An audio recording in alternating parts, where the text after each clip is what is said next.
من وزنم 120 كيلو بوو. هاتمە ئێرە هاتمە خەستەخانەی میهرەبانی لای دکتۆر دلێر عملیاتم کرد.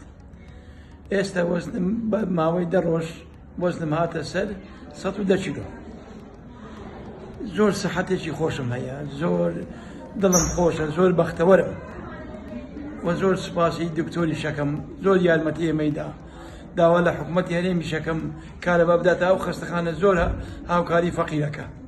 ئێمە پێش ئەوەی کە دکتۆر عملیاتمان بکە ئێمەی هەموو کۆکردەوە لە قاعە زۆر بە جوانی بۆمانی شەرح کرد، هەم ناخۆشیەکانی شەرح کرد، هەم خۆشیەکانی شەرح کرد.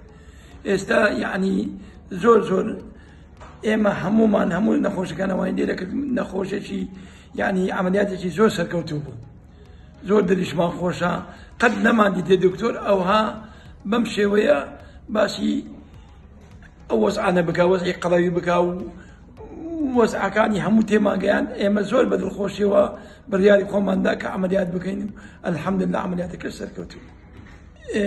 ئێمە زۆر سوپاسی دکتۆرەکەین کە ترسی ئەو عملیاتی ناوبرد و پارەی زۆریشی لەناوبرد. بەڕاستی من پێش ئەو عملیاتەم پێ نەدەکرا، هەتا دکتۆر دلێر ئەو سارەیدا نەبەجاند. زۆر سوپاسی خەستەخانەی میهرەبانیەکەین بە هەموو ئەندامەکانیەوە. من تەنیا کە هاتم بۆ ئەو خەستەخانە تەنیا 1 ڕۆژ لە خەستەخانە مامەوە. ئەو شەوەی کە عملیات کردم بۆ بەیانی دەرچووم، زۆر سەحەتێکی خۆش بوو. ئەو دەقەیە وەڵڵاهی هەستم بە هیچ ئازارێک نەکردێ، ئازارێکی ناڕەحەتی ئەبەدەن. یعنی لە دوای 2 ڕۆژ ئێمە من هەستامەوە سەر پای خۆم بوو و داوا لەو قەڵەوانەشەکەم کە قەڵەون هەمووی بێن عملیاتی خۆیان بکەن و هیچ نەترسێن و دوودڵیش نەبن بە هیچ شێوەیەک.